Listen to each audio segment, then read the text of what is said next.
Vou começar então vou fazer um mapinha mental aqui do modernismo para a gente já ver essas percepções. E aí eu já passo a terceira fase modernista, tá? Vamos anotar, por favor?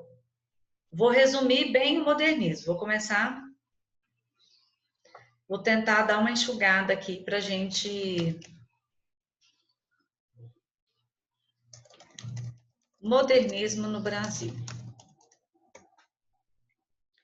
Como eu já vi que tem muita gente presente, hoje eu quero escutá-los. Emily, quando começa o modernismo no Brasil, Emily? Quando começa a Nossa, primeira Maria fase? Lúcia. Meu Deus do céu, não sei não. Eu passo pro João aí, ó. Eu confio no Camille, potencial. quando começa o modernismo no Brasil? Ai, eu sei. É 1922 com a Semana da Arte Moderna. Uau! Muito bem. Vai dar aula, Casey? Afiada em coisa. Semana de Arte, 1922. Eu não vou perguntar a data, mas foi 13, 15 e 17 de fevereiro de 1922. Eu falei algumas vezes uma palavra de ordem. O que sempre temos que lembrar aqui nessa primeira fase modernista? Peraí. Raul? Oi. Qual que é a palavra de ordem aqui da primeira fase modernista? O João sabe, eu passo a palavra para o João. Nossa, coitado, João. Vai ficar todo mundo passando a palavra para o João? Você pede a ajuda dos universitários. Ana Clara, palavra de ordem da primeira fase modernista. Começa com O R. microfone estragou. Ah, estragou? Aham. Uai, engraçado, hein? Então. Gente, ruptura. Tá? Vamos fazer esse mapinha mental aí para vocês lembrarem do modernismo no Brasil, porque o conteúdo que mais cai no Enem, eu acho que não vai ter fuga muito não, tá? O que é ruptura? É romper com os padrões clássicos. Quando nós falamos em padrões clássicos, nós estamos falando do soneto, da métrica, da rima. A primeira fase modernista vem provocar a destruição disso. Para que essa semana de arte serviu para nós? A semana de arte, ela deu um pontapé inicial na questão da liberdade artística no Brasil. Como assim a liberdade artística no Brasil? Se hoje nós temos a arte urbana, se hoje nós temos a arte concreta, é porque a semana de arte foi um evento que marcou a ruptura com todos aqueles padrões clássicos. Senão ainda estaríamos lendo sonetos, versos decassílabos, rimas buscando a sua própria perfeição.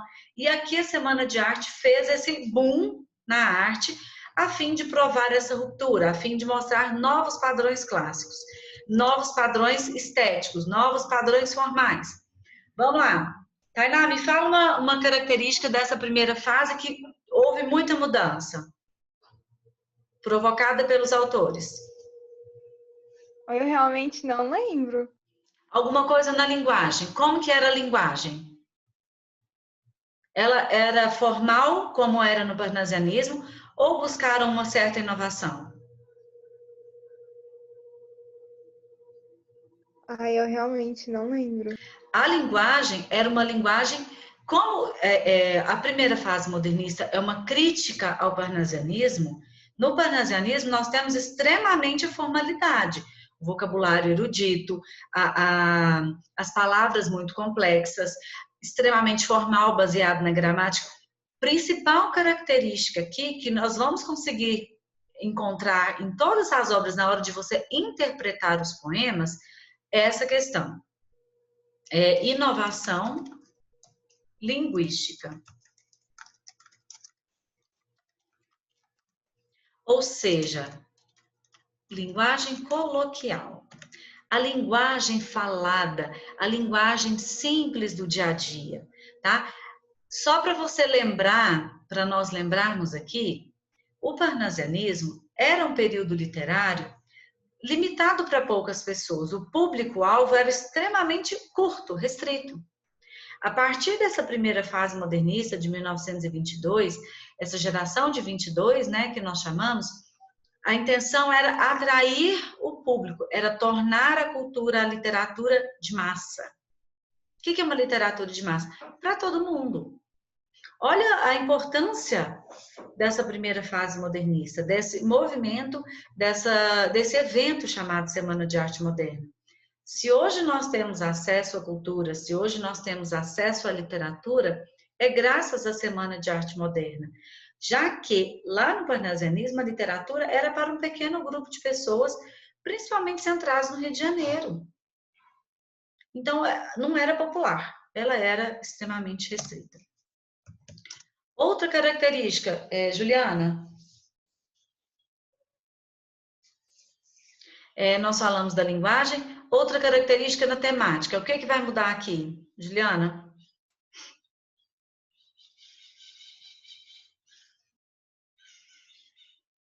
Juliana saiu? Deu golpe? Juliana, você tá aí?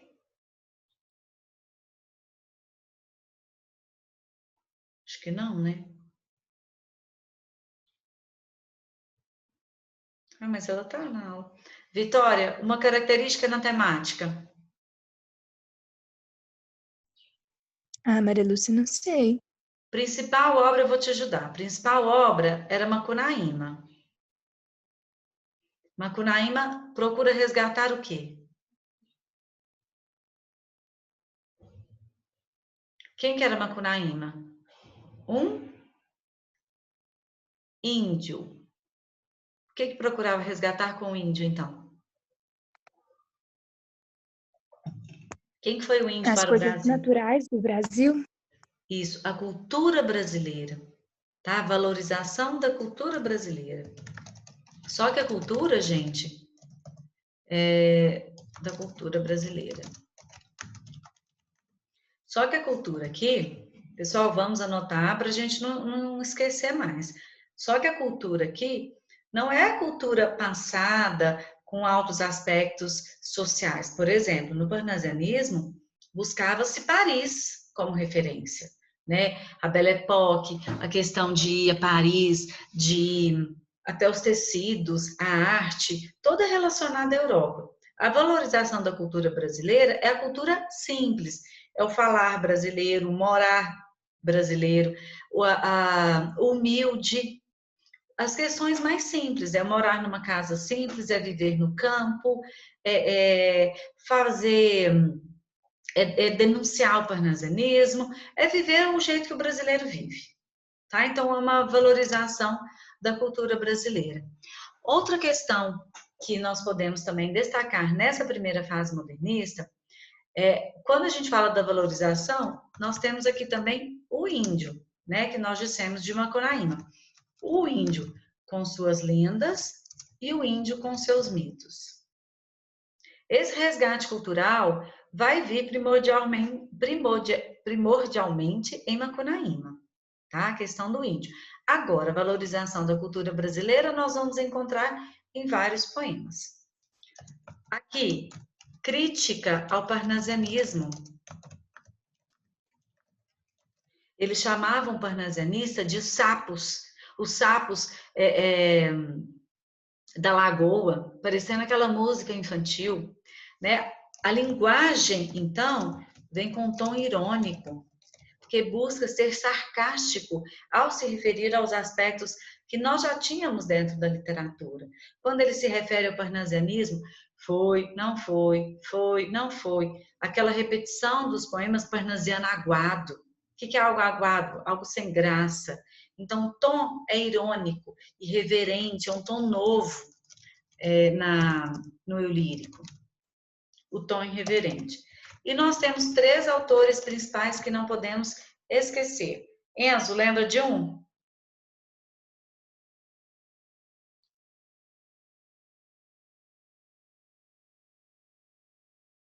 Enzo?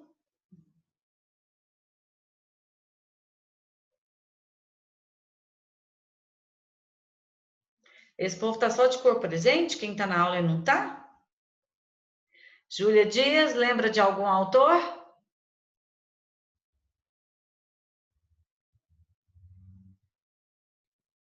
Tem o Mário de Andrade, né? Isso, João, muito obrigada. Você me chamou? Amei. Tem outro Andrade, alguém lembra o nome? São 3 importantes. Mário de Andrade, outro Andrade. Como que ele chama? Alguém lembra? Oswaldo de Andrade. Exato. Olha só. Oswaldo de Andrade. E tem um que não estava presente na Semana de Arte, no entanto, mandou o seu poema Os Sapos.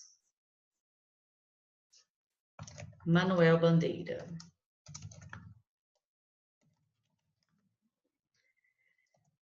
Obras. Gente, um resumão bem completo aí para a gente não esquecer. Macunaíma, Pauliceia Desvairada, poemas, né, que foram publicados e lidos durante a Semana de Arte Moderna, e alguns outros. Ixi, minha setinha agora não coube aqui, né? Ok? Sobre a primeira semana, alguma dúvida? Como tinha muita gente que não lembrava dos fatos, alguma questão, algum questionamento? Acho que não tem jeito de eu apagar só essa setinha, né? Deixa ela aí. Vamos para a segunda fase modernista. A segunda fase modernista, ela vai ser dividida em poesia e prosa. Por quê? Porque não possuem características relacionadas, tá? Tem uma única poesia, uma única característica que se parece em algumas situações, especificamente do Carlos Drummond. Vamos estudar Carlos Drummond porque ele é importante para nós até no vestibular da UFO, né? Então, eu vou começar com a segunda fase modernista na poesia.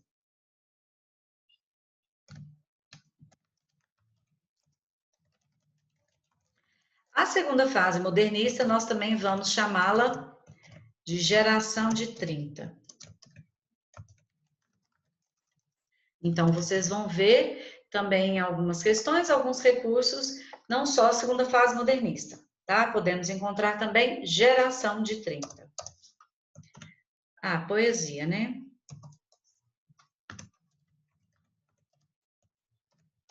Olha só, a segunda fase modernista não buscou essa ruptura. Então, nós vamos abaixar um pouquinho com a poeira, tá? Abaixar um pouquinho a moral de querer romper, querer causar, querer aparecer da primeira fase modernista, que agora nós vamos resgatar alguns valores. Então, resgate de alguns valores clássicos. Quando eu falo de resgate de alguns valores clássicos, o que eu estou dizendo? O que eu acabei de dizer para vocês, pertencentes, o que é pertencente ao classicismo? Pedro, o que seria resgate aos valores clássicos?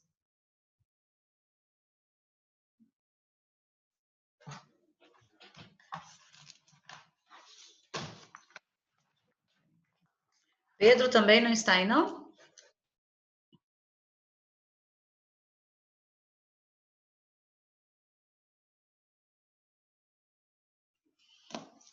Heitor.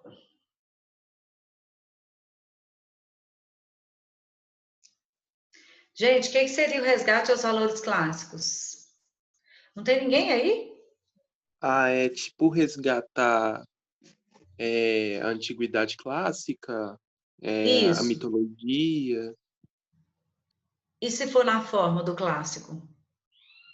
Sonetos? Sonetos. Vinícius de Moraes, ele volta com sonetos. Exatamente. Então, resgate aos valores clássicos, sonetos e versos decassílabos. Oi? Maria Lúcia, o que trata a obra de Macunaíma? Você lembra que eu expliquei? Eu dei uma aula sobre Macunaíma. Macunaíma, ele é uma rapsódia, né? Mário de Andrade mesmo, não nome. Se não me engano, umas 2, 3 aulas para trás, eu falei de Macunaíma, assim, uns 20 minutos. Macunaíma, ele chama de Rapsódia porque é uma coletânea de folclore e lendas estudadas por Mário de Andrade. E ele é uma obra que vai começar, né, com o nascimento de Macunaíma, e aí ele toma um líquido, já aí vai bem relacionado à questão da lenda, do folclore indígena mesmo, e ele fica grande. Macunaíma, então, se casa, ele chama Macunaíma, e aí ele se casa e vai... E ele gostava muito de aproveitar. Quando a gente fala de aproveitar, gostava de namorar, ele não gostava muito de batidão da vida, de trabalhar, enfim. Só que Macunaíma, o principal dele não é o enredo pelo qual perpassa Macunaíma, porque ele se casa, quando ele tem um bebezinho, o filho morre, né, vai para o céu, e a mulher dele, a esposa, sobe ao céu porque ficou muito triste com a morte do filho. E ele ganha, então, um amuleto chamado Muiraquitã. Macunaíma é chamado Macunaíma, né, o herói de nossa gente, o herói sem caráter. Por que ele é sem caráter? É como se o brasileiro, Macunaíma vai representar o brasileiro, e a obra em si representa a miscigenação. Quando fala o herói sem caráter, quer dizer assim, sem característica própria. Porque o brasileiro, ele não é único, ele é um conjunto de povos. Então, nós temos europeus, nós temos africanos, nós temos uma mistura de povos que formam o brasileiro. Por isso que Macunaíma é um estudo nacional. Tá? Mário de Andrade nomeia essa obra como Rapsódia, porque ele vai voltar nas lendas, nos folclores, nos mitos que eram estudados, eram lidos lá antigamente. E Macunaíma é uma obra também que tem um vocabulário extremamente mitológico, extremamente indígena, não é o resgate da mitologia clássica, como nós dissemos agora na segunda fase, é o resgate da mitologia indígena, e é um estudo sobre essa raça, é um estudo do Brasil. Então ele vai tratar... Não é uma obra lógica, é uma obra extremamente inverossímil, né? Não se aproxima nada da realidade. Ao mesmo tempo que ele está em São Paulo, ele está na Argentina e ele volta para Campo Grande. Então, é uma obra que vai tratar muito mais da arte, da essência do brasileiro, do estudo indígena, do que o próprio enredo e a verossimilhança. Isso é Macunaíma. É uma obra difícil de leitura, porque não segue uma ordem cronológica. O que importa em Macunaíma não é o enredo, não é a história. Não adianta eu chegar aqui para você e contar a história é isso. Ele perde Muiraquitã, então ele vai à procura. Ele vai em São Paulo, ele vai na Argentina, fica encantado com aquela modernidade de São Paulo, né? Que São Paulo é o foco, é o centro da modernidade, até que ele consegue Muiraquitã de volta, depois ele perde Muiraquitã e descobre que está com um comedor de gente, aí é um aspecto indígena, né? O Baporu, a questão de comer carne humana, né? O ritual antropofágico. E aí ele volta, quando ele perde Muiraquitã, ele sobe ao céu e a história acaba.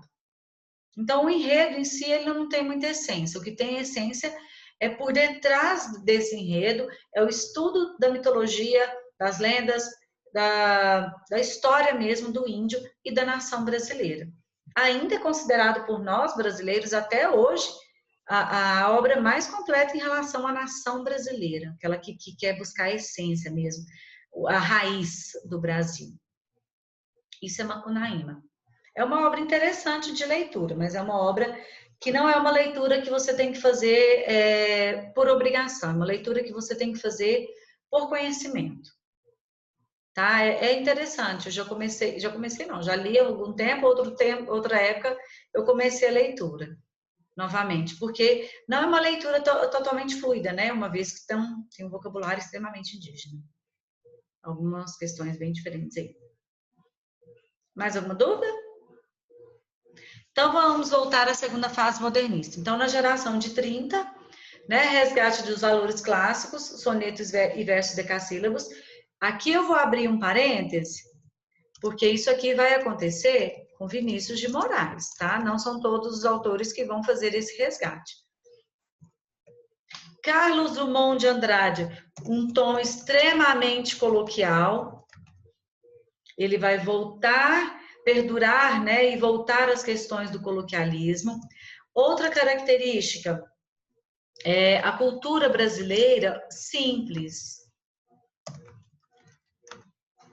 O que seria a cultura brasileira? Carlos Drummond, ele vai focar assim, na vidinha simples, em morar uma casa de ocre, no samba.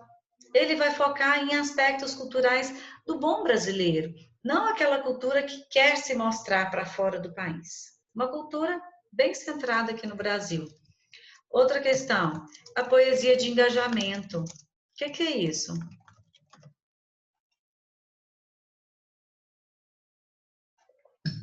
O que é uma poesia de engajamento?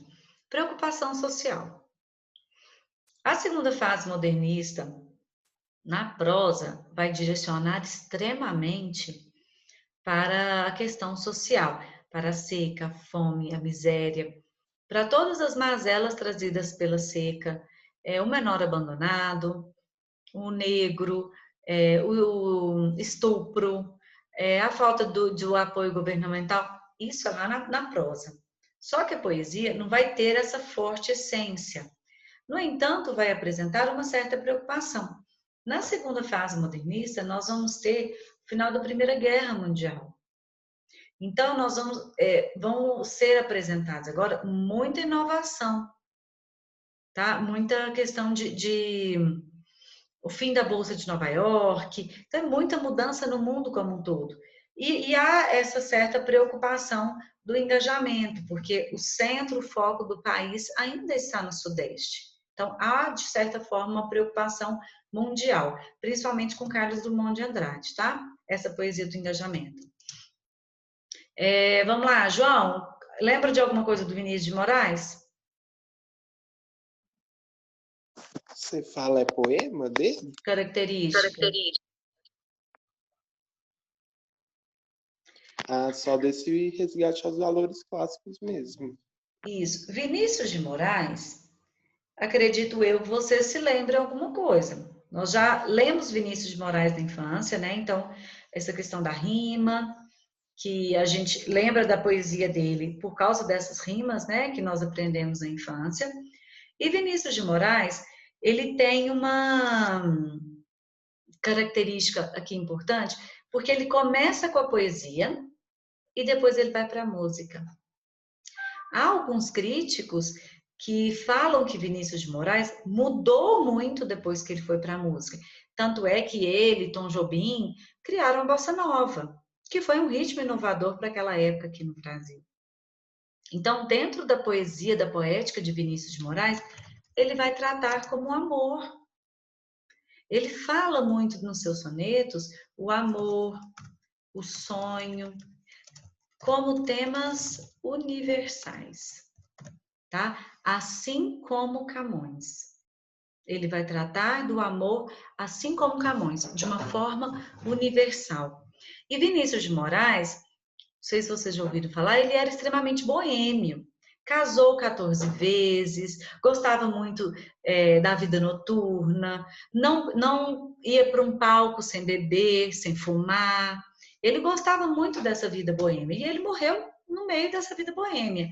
E ele não tinha uma sólida base firme. Por isso que alguns críticos colocam essa mortalidade de Vinícius de Moraes.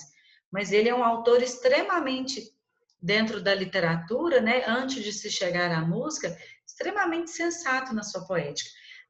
Percebam a diferença da primeira fase, que quer romper, quer causar, quer ter um vocabulário bem irônico, para mostrar que, como você diz, quem manda sou eu. E agora, nessa fase, a qual Vinícius de Moraes apresenta seus sonetos novamente. Tá? Apresenta essa simplicidade na linguagem. Outra característica importante aqui é a espiritualidade. A questão da religião, ela já voltou várias vezes. A questão do sentimento já voltou várias vezes. E nós vamos entrar agora também em um lado com a Cecília Meirelles e um lado mais intimista. A preocupação do eu no mundo. Qual que é meu papel no mundo? O que eu vim fazer? A preocupação do eu poético frente às circunstâncias do mundo. Vocês estão vendo que nós temos características bem distintas de uma poética para outra, tá?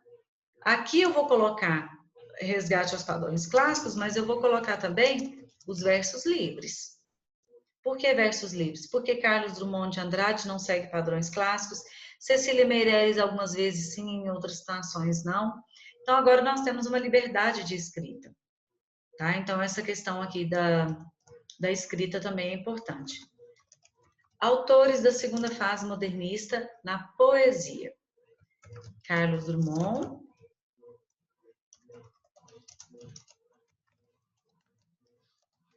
Carlos Drummond de Andrade, Cecília Meirelles,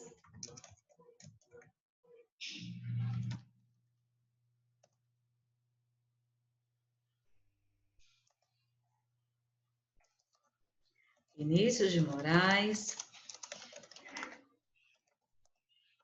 Jorge Lima. São autores que vão trabalhar isso. E como nós estamos falando de obras, Carlos Drummond, na verdade, ele se incorpora aqui na poesia, no entanto, há a produção também de contos, né? Que surge nessa época aqui. Alguém já ouviu o poema Quadrilha? João amava Teresa, que amava Raimundo, que amava Lili, que não amava ninguém.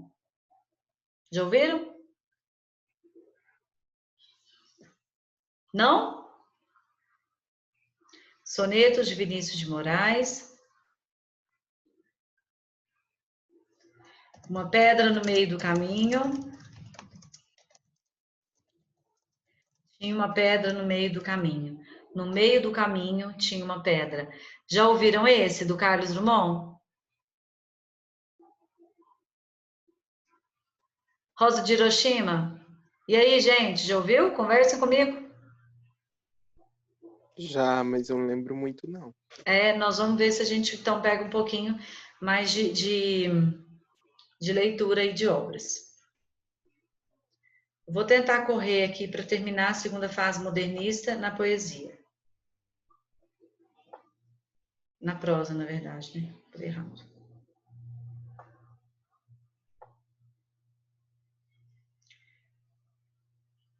Então, vamos para a segunda fase. Ixi, faltou um minuto, não vai dar tempo, né?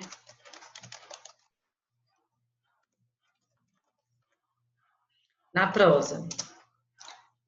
Vamos lá.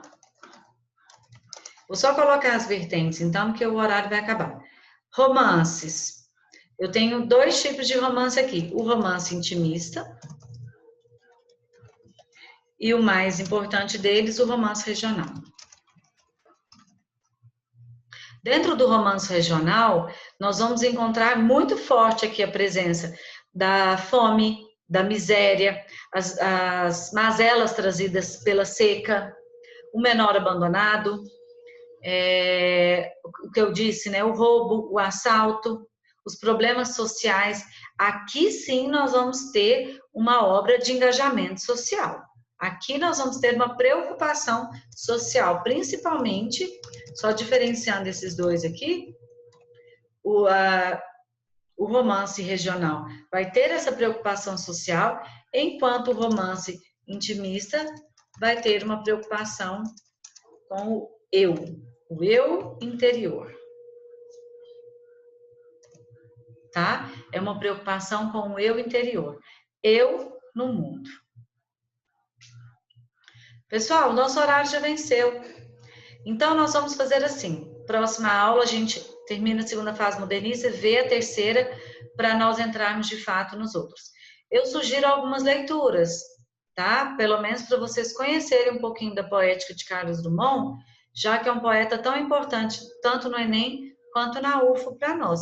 A linguagem utilizada por ele, o estilo de poética, o estilo de coloquialismo que ele se propõe a fazer na sua poética. É interessante a gente conhecer para nós interpretarmos alguns poemas. Caso vocês queiram interpretar alguns poemas de Carlos Drummond, até para a gente treinar para a prova da UFO, eu estou à disposição. Tá bom? Eu sei que a gente fez uma vez uma aula com Carlos Drummond, mas eu acho que é interessante agora a gente resgatar esses aspectos também que podem ajudá-los para quem for fazer a prova. Ok? Bom final de semana, gente. Obrigada a vocês. Beijo, fiquem com Deus. Até mais. Tchau.